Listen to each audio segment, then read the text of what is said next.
Shalom family, welcome to the backyard. So see what we're gonna get into today. So today got a little quick little update. Ain't gonna be long, but just show a little quick video in the garden. So what we're gonna do, well actually show the update on everything been progressing real quick. Is the onions. The onions is ready. My purple onions is about ready to be plucked out the ground. Yellow onions still doing good. Got a little growth. And look how big these onions are. So these things are doing real good. Today, if I got enough time, it's early in the morning, but I'm gonna try to get my cucumbers trellised up. I got an idea for that, which shouldn't take long. But these are all my green. That's too close. These are my green beans. All of these. So it's about time to start harvesting. All my green beans, they doing pretty well. Nice bed of green beans. Then we also had the grapevines doing good, the Concord grapes. This branch actually broke off, so they had to wait for it to continue to grow out a little bit more. I'm gonna grow it out about 4 feet on both sides. All right. As we continue on with a little update, my collards right here still doing good. I eventually want to put those in the ground, but I just got to find a good location so I can always keep my collards. Sweet potatoes doing pretty good. Seeing how they do. And this is what happens when you have cats. They come and dig in your garden, use the bathroom, and they always go to these empty spaces. So they won't get inside green beans, tomatoes, cucumbers, and peppers, but they will go to these empty spaces and dig up your garden. That's why I end up having to plant until my seed starts and get my trees or my plants more established before I put them in the ground, because if I did seeds, they just gonna dig them up. So it's not a problem, it's just nature being nature. The watermelons doing pretty good. Growing in pretty good. I got 8 of those. I'm gonna grow them to meet each other. So I'm gonna grow maybe 1 per vine, maybe 2, to see how everything progress. This is an overabundance in my garden that I need to go and try to harvest down or prune down to make it make sense. But these are all my black-eyed peas. As you can see, I'm getting good pies on them.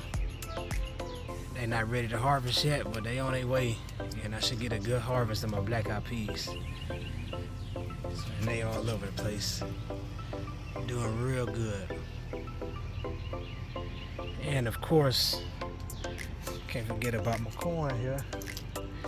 Kind of close with my corn is gotten pretty big. It's higher than my roof line, so everything is looking good on that. Everything's pollinated. My stalks seem kind of small. I'm not sure if that's the way it's supposed to be with this variety.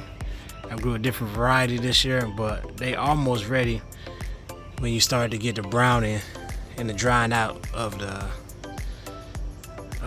stalk of corn. So what I really wanted to get into today was, because I did a video earlier on my zucchini and my squash not pollinating. So they still growing extremely well. And I haven't had any problems yet with the vine borers. I did use Captain Jack's dead bug. It helps against biting insects, things that actually bite and bore into stuff. So they typically don't, but I'm just trying to see how it works. I tried a couple of different methods to try to protect the stalk, but it seemed like that's gonna fail. But it's like the dead bug actually kept my pollinators away, so I had to come out here every day, or when I could, and hand pollinate. And this is the result of my hand pollination.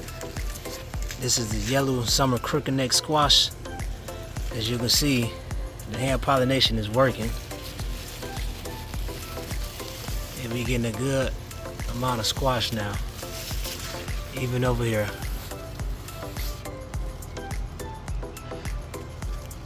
So yeah, we doing pretty good, and we still got a lot more to grow. They're still coming in. I haven't went down and checked on my zucchini yet because there's a lot going on here. But it's just an update on hand pollinating. Real quick, I'm gonna show you how to do that, or just a little tidbit on it. This right here will be a male flower.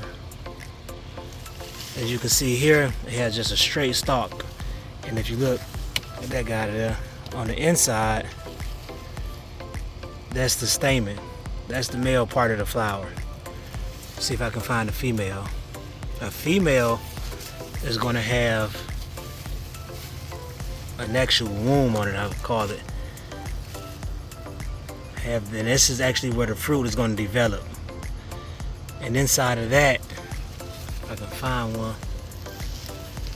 a good example, I don't really see now right now, but inside of that, I can show you right here. I'm gonna take this off.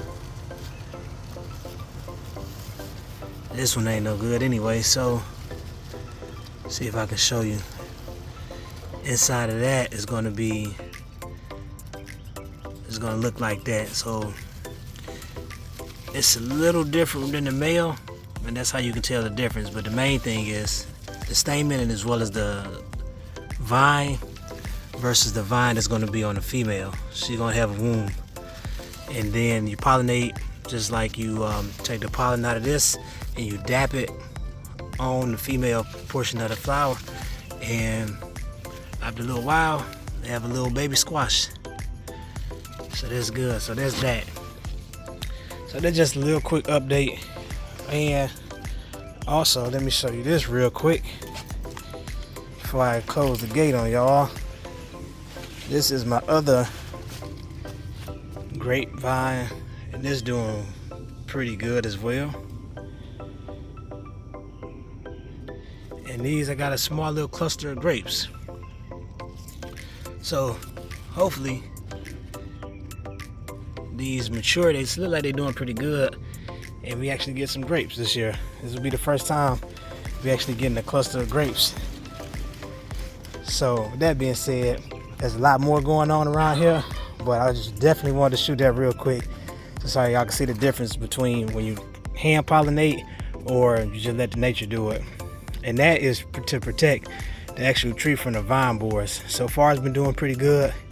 Usually around this time of the year is mid-May.